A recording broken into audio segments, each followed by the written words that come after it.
Are you having difficulty charging your EV at home? Are you having to rely on something like this, which is a 10 amp plug and the old granny charger? Yeah, keep watching. So, look, as you know, well, you may or may not know, I've just moved a couple of weeks ago, and that was 1 week after being on holiday. So, I haven't been able to put out any videos for a couple of reasons. Number one, I couldn't get the internet to work for a few days. That doesn't help. And number two, I had to unpack my computer bits and so on. And yeah, with the number of boxes, it was a bit hard. So I've got it all up and running now. And the mic is now here. It used to be down off screen.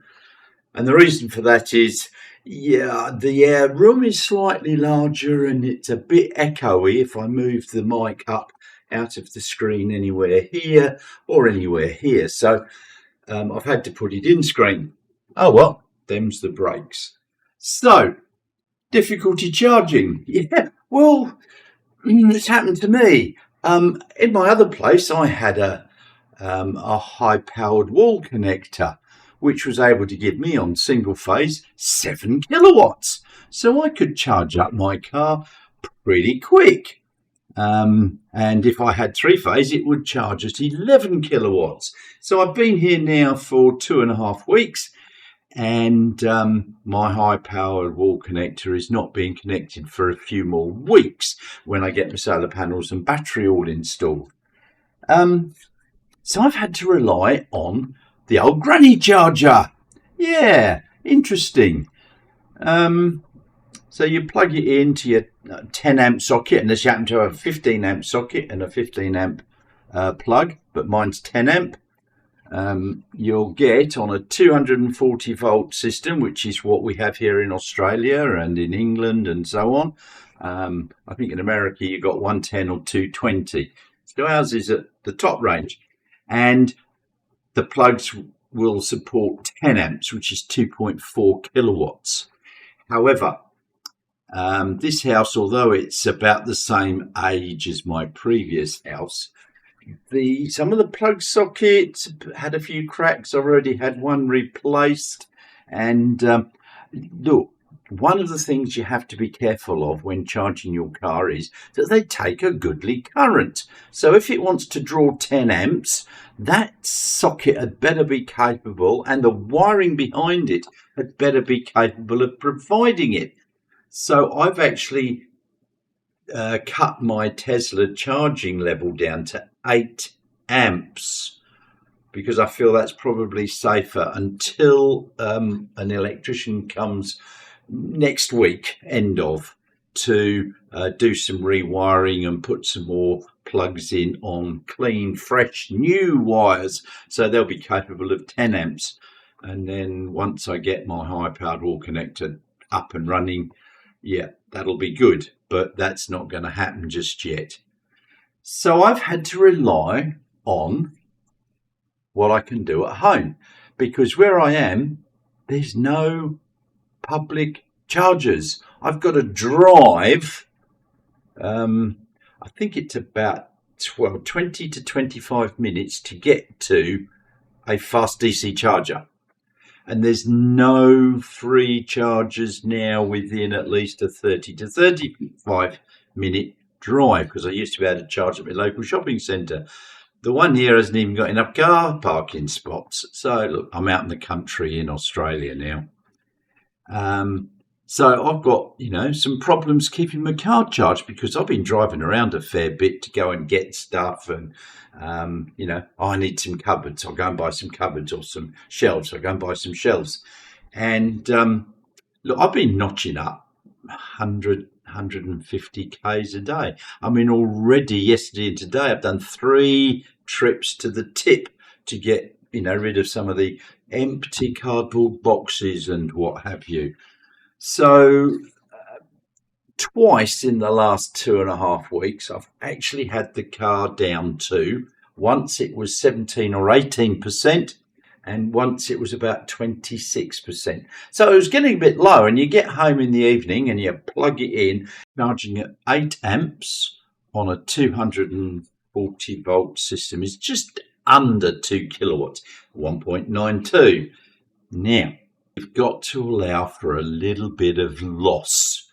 So let's say take 5% off that. It comes down to about 1.82-ish kilowatts. That's all I'm able to charge with.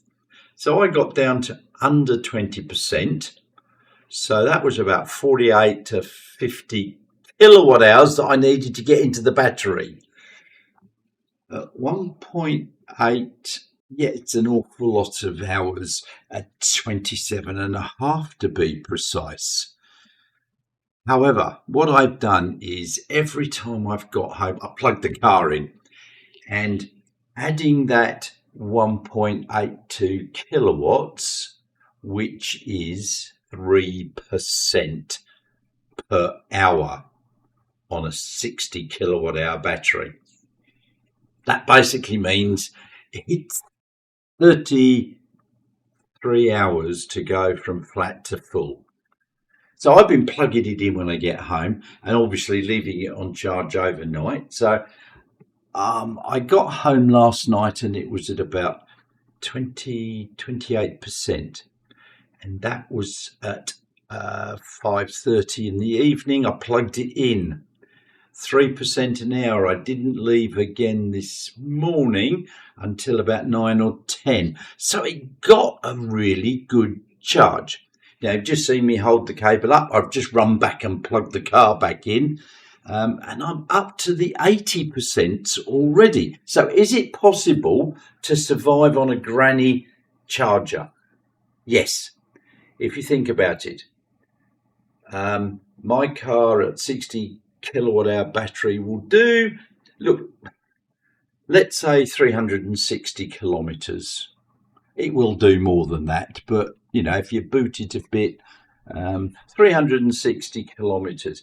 Now I'm adding 3% per hour, so I'm adding anywhere in the region between 10 to 12 kilometers, which is, well, 10 kilometers is 6 miles.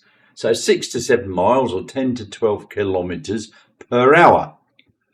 Overnight, that's just over 100 kilometers if you work on a 10-hour thing. So you get home at, 6, 7 at night and you plug it in and you've got to leave at 5, 6 in the morning or whatever. You can plug it in for 10 hours. You're going to add 100 Ks. So if you think about it, the average amount travelled in Australia is 48 kilometres per day. So you're going to eventually fill it up. And I've actually had my car up to 100% once already. And it's now up to the high 80s. And it's going to be on charge for the next few hours. And then overnight, it will hit 100%. So I'm getting to 100% twice every 3 weeks. And I got down to 17 or 18% once, and then the 20s once or twice. So you can cope. You're having difficulties. Yeah, whoop-de-doo.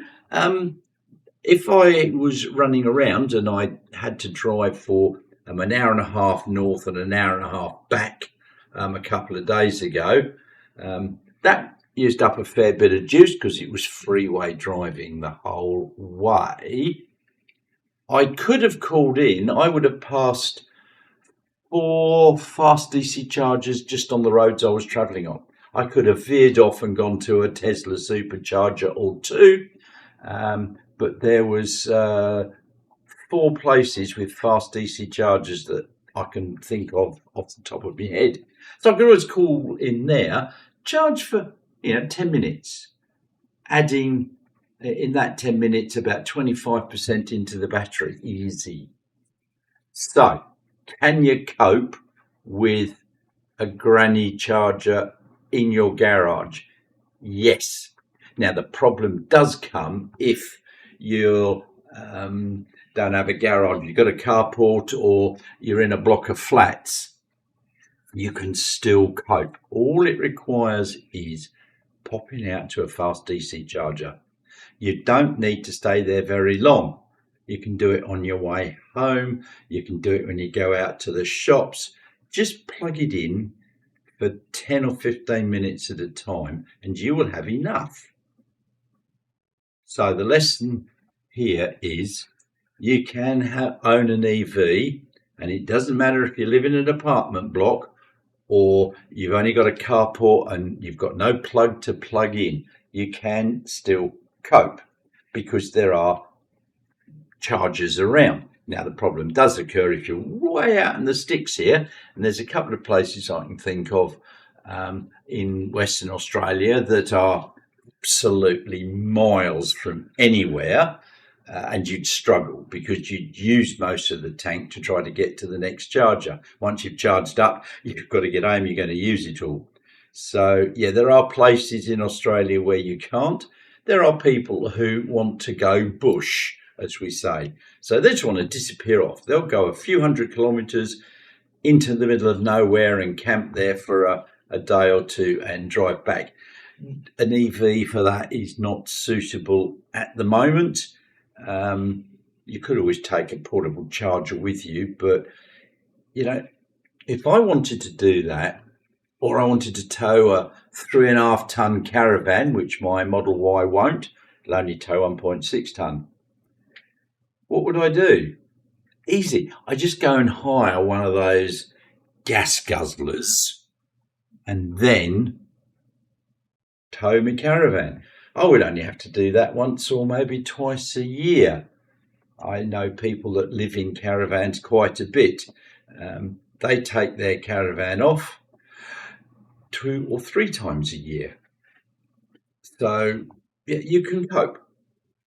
So I don't want to hear any more excuses about, like our previous Prime Minister here said, it won't tow your boat, it won't tow your caravan, it'll ruin the weekend. Well, it's not going to ruin the weekend. I've been living solely in an EV now for 6 years and I've coped fine. And I thought I would have problems moving and being without my Tesla wall charger, giving me 7 kilowatts.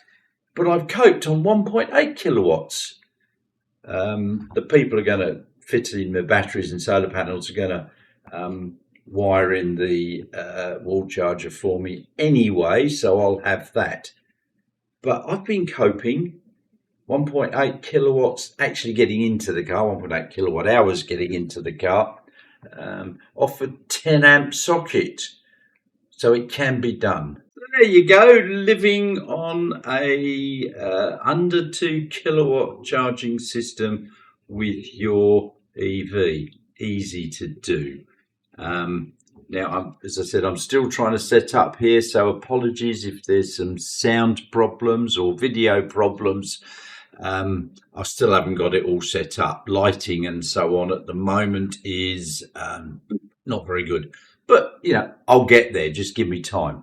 So thanks very much for watching. Now, if you could do me a big favour, pretty please, click that like and subscribe button below. Now, it really does help. So go down there now. Thank you very much. It is much appreciated. And I'll be seeing you all very soon.